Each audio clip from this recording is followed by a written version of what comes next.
Okay, good morning. It's about 10 to 8 on Saturday the 4th of May, and it's day 6 of week 2. So yeah, it's going great guns. I'm doing a sit rep, as in a situation report for tomorrow, and it seems that people are enjoying the series. I will be going back and recording the first 2 episodes because visually they're very, very dull, although I think the audio was interesting. So yeah, so that's going to be a thing. I want to get some nice footage, so that might well be Monday's job, because on the weekends I work a much longer day. That's just how it is. So I've got a limited amount of time on Saturday and Sunday to get stuff done, get the workout video out, get the stuff uploaded and stuff like that. So yeah, it's been good. If you're watching yesterday's episode, which was like 50 minutes long, the Woodland Wander anyway, and you watched it all the way to the end, thank you so much, because I'm more than aware that it was extremely long and rambly. I just couldn't find any sections I wanted to chop out, and every time I tried it just made it look jumpy, so we'll leave it organic for the moment. Yeah, and the workouts are working out.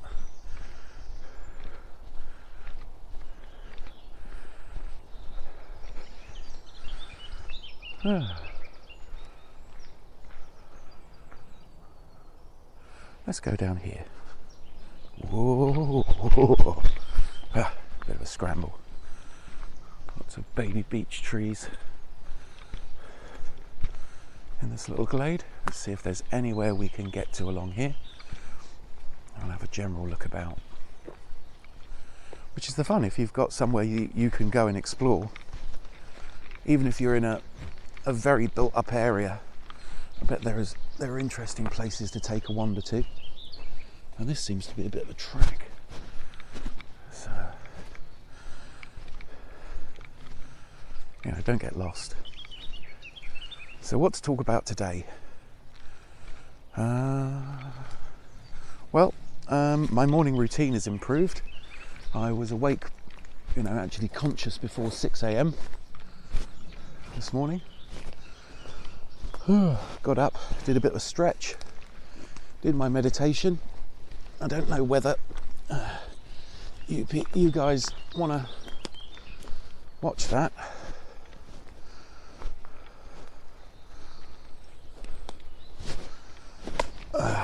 But leave comments down below.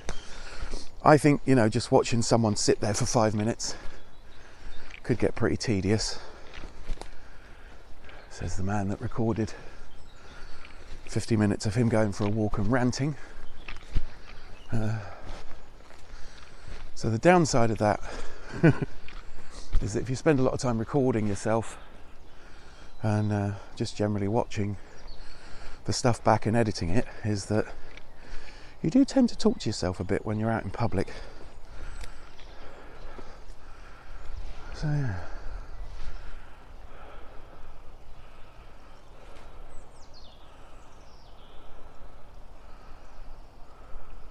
Yes. So that wasn't very much of an adventure. So yeah. So I had a great day yesterday. Got a good long video recorded. I'm getting the hang of editing things together, so I can churn out the videos a bit faster. It's not taking all day. A few shortcuts in the editing program I'm using. And I actually consider, and you might have a different preferred flavour of operating system, but I've been using Ubuntu now for about 12 years, almost exclusively. There are a few programs that I like to use that absolutely require to be run on Windows, but pretty much those are mostly games. I am very interested. There is a new piece of video editing software that purports to be very good.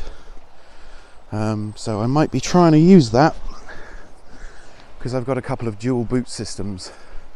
So those are computers that run both Windows and Linux. I'm sure you'll leave comments on your preferred Linux variants, but since Ubuntu is the most popular and the easiest to use and install, and most of the software is written for it, then that's what I tend to use. So yeah, so Caden Live is the video editing software I'm using to do this, and they're great guys. There's lots of really cool stuff, and I may well be doing some tutorial videos for that.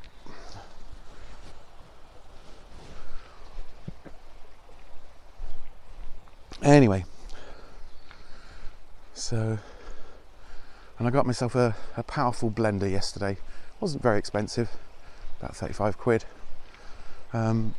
because I really think that getting fruit into your system in the most convenient way possible is a good thing.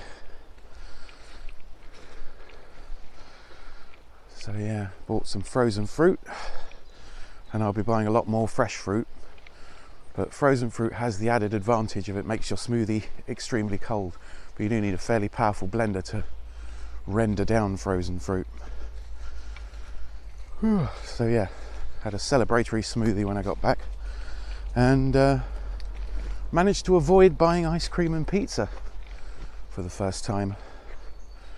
So that was a good thing, good feeling. And I had I walked there and back. I did buy some canned food and some heavy stuff. So yeah, I suppose that's the equivalent of a route march. So yes. So what to talk about? I guess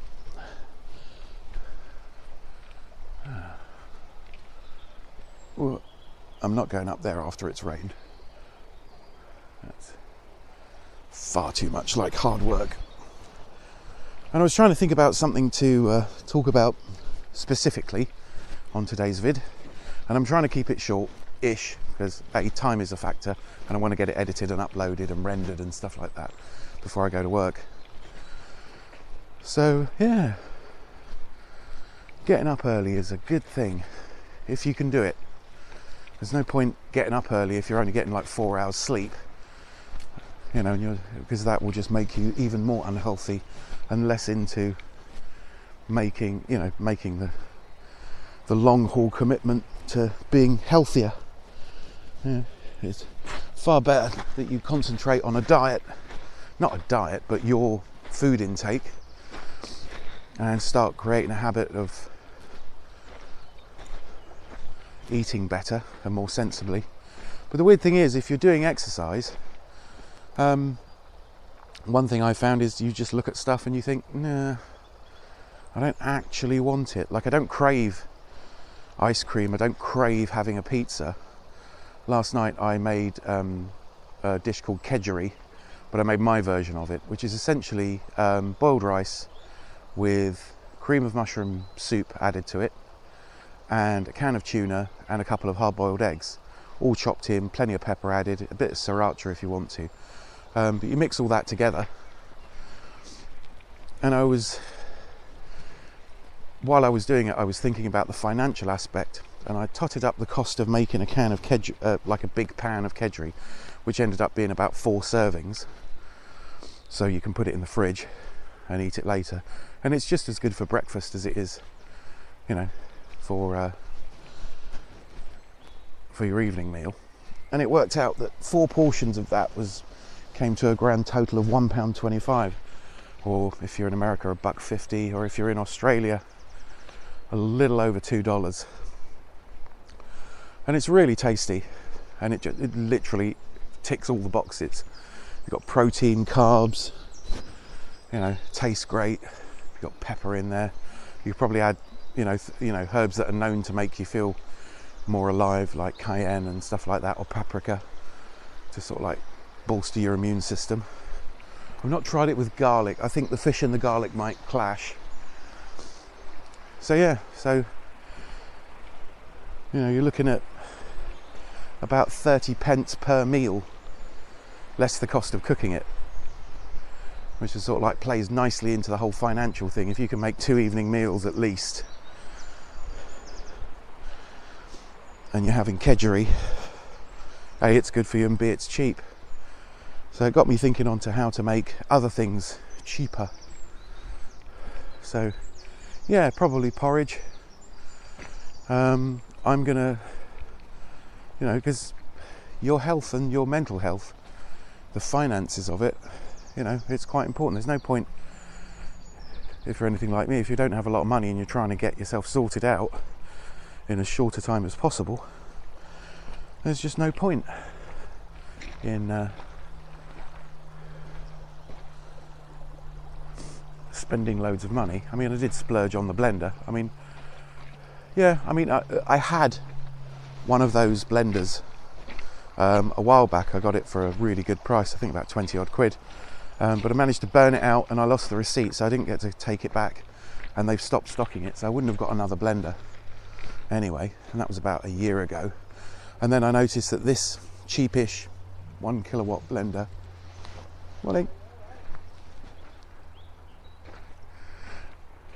that might be the first time I've seen someone out here.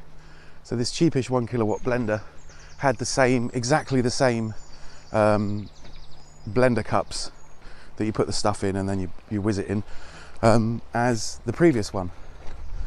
And because I was too lazy or too much of a hoarder to throw out the old blender jugs because I thought they'd be useful for something, I've now got 5 blender containers with all the respective lids, ranging from I think there's now 3, so I've got 3 400ml blender mugs and 2 800ml blender mugs.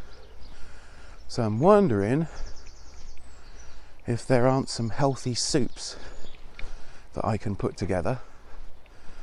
There's a lot of I am sorry. So part of what I'm wanting to do is do a lot more cooking. So I wonder if there's some soups I can make, which will go in nicely with my vegetable garden that I'll be laying in the coming week. And I'll show you the progress on that from time to time, like once every couple of weeks. So yeah, busy day yesterday. So I uploaded an hour of video and got a whole bunch of stuff done, restocked my house. I don't know if I've mentioned this before, but I also had a bit of a make, do and mend day. And that comes from the, I think it's a Royal Navy term, in that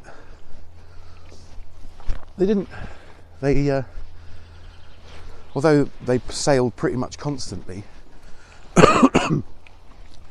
if you're on the right tack in a big Napoleonic Navy sailing ship, and in modern sailing ships as well, it doesn't really take a lot of people to steer the ship and keep it running. So you can sort of like leave 1 or 2 people on watch, make sure that the wheel is tightened down if you're travelling and you're not travelling too fast. They would have a day, usually Sunday afternoons, and I don't know what it's like in the army, but I'm pretty sure that probably Sunday afternoons are a time where, unless something's actually going down, everybody stops and checks through their kit and makes any small repairs or polishes their stuff. So I recharged all the batteries for all my cameras, and that's quite a few batteries. I did the washing up, did the laundry, made time to make a few phone calls. So spoke to a friend, my oldest and longest serving best friend, was on the phone with him for an hour, and then I remembered that I hadn't really phoned my sister in a one of my sisters in a very, very long time, about 5 months. So I picked up the phone and to see if she was about. Well, hey, it's always an adventure. So yeah, so I did some psychological mending and got in touch with people, and I think that's important. I mean, I'm a bit of a loner, just geographically, because I don't have all that many friends. I've got a few friends in the local area, but yeah, most of my friends are long distance, so I just made some time to catch up. Boots polished, work bag packed a day ahead of time, you know, a packed lunch made for that, which now includes a banana and slightly healthier stuff, including oats and things. So yeah, it was because Friday is my day off, so I have a lot more time, hence the much longer ramble. But yeah. So I don't know if that's a thing that you'd want to do, but I think making time to just see what needs doing as far as regular tasks goes, making time to see what needs fixing, you know, having a make do and mend day. You know, prep all your stuff. I prepped the adventure bag, cleaned out all the SD cards, you know, and the memory on the voice recorder, which I think's got 8 gig. That's more than enough for. See, you've got to have an adventure, and you might have to fall over in order to have that adventure. Twice in the same spot probably implies 3 times.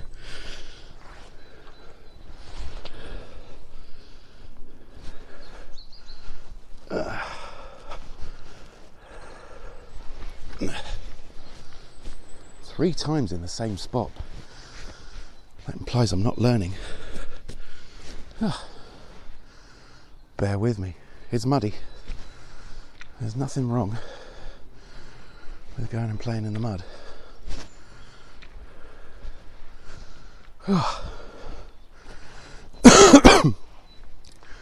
So yeah. Whew. Get your heart racing.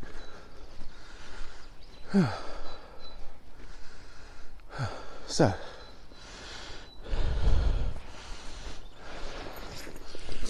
it's that time of the video again.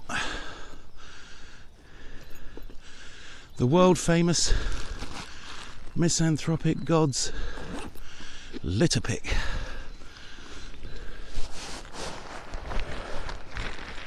Obviously there's certain trash out here that they've got no hope of moving. There's big stuff. I'm not sure I'm all that into the idea. Wow. Winded me slightly. Yeah. A couple of beer cans.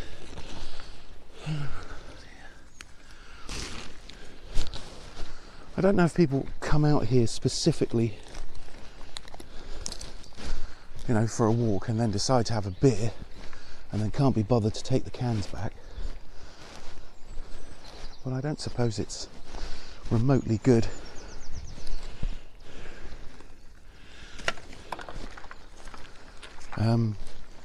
For the environment, or whether they're fly tipping, you know.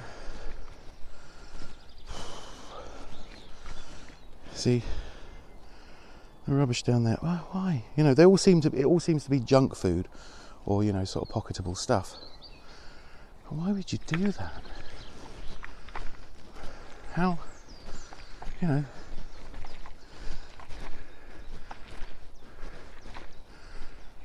I mean, fair enough, I'm being a bit self-obsessed.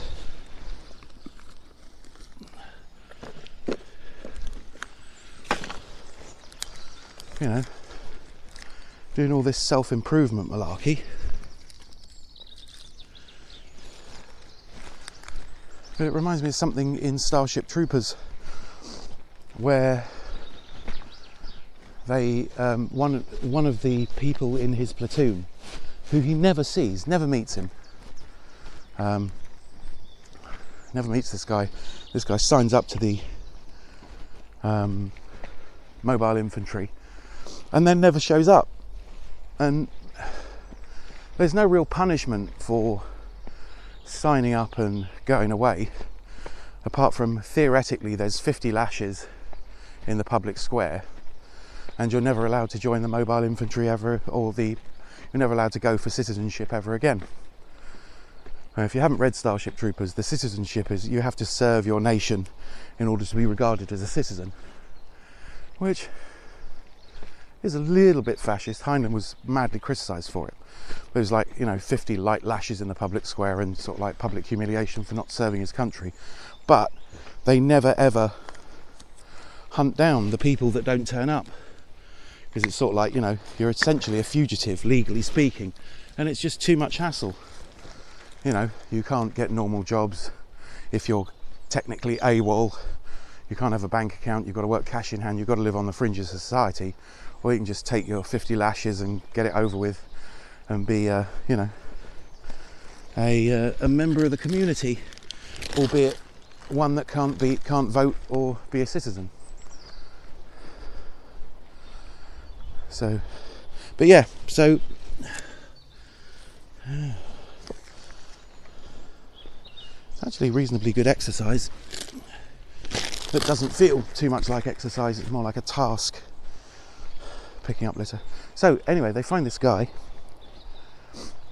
and it turns out that the reason they find him is because he's murdered a few children while he's been AWOL. So he's technically the responsibility of the mobile infantry. Where was I going with this? Yeah, okay, so that happens and they witness a military execution, but he's musing on the fact, he does this sort of historical I wonder what's going on thing, and he goes, in previous times, meaning our time, such a person would have gone to prison forever and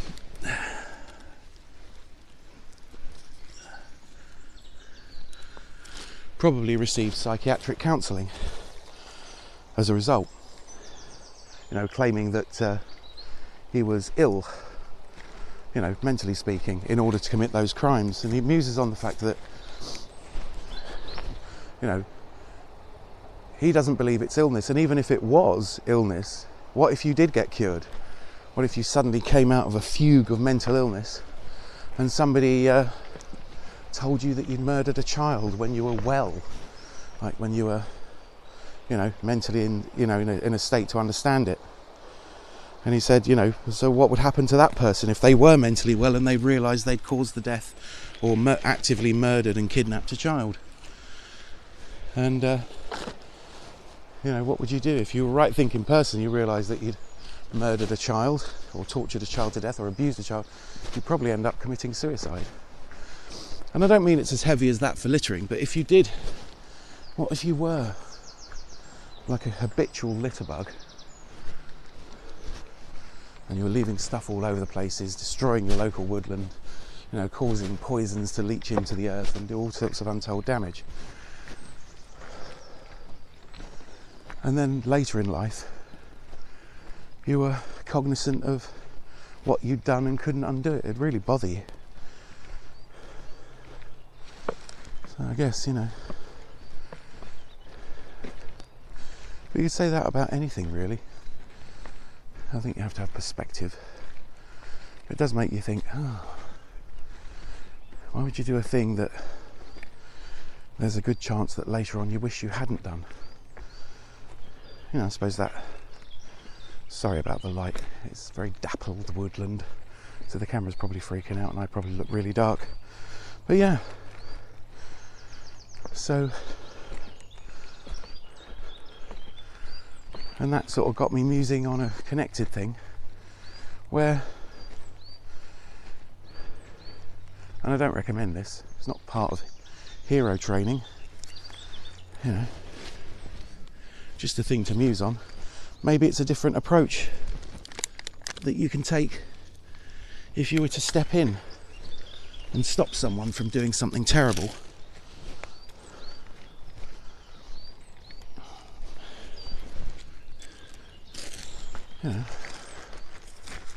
Say there was an argument about to break out and it looked like it was getting violent.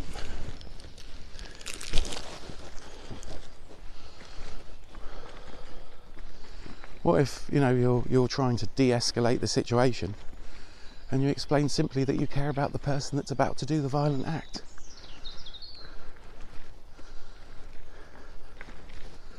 Especially if it's over nothing.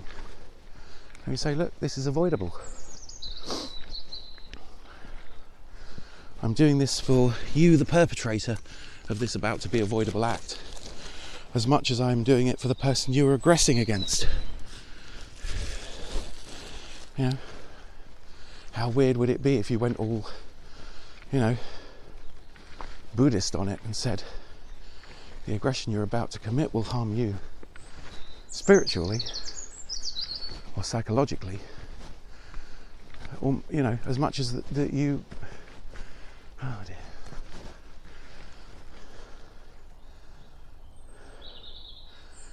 Just in case you thought I was ever going to get a shot or have a day at some point where I couldn't find any litter,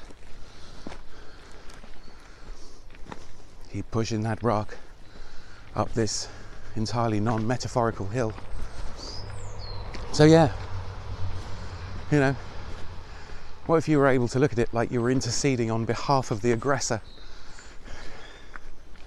with a view to preventing them spiritually harming themselves, you know, as well as the person that's about to be aggressed against.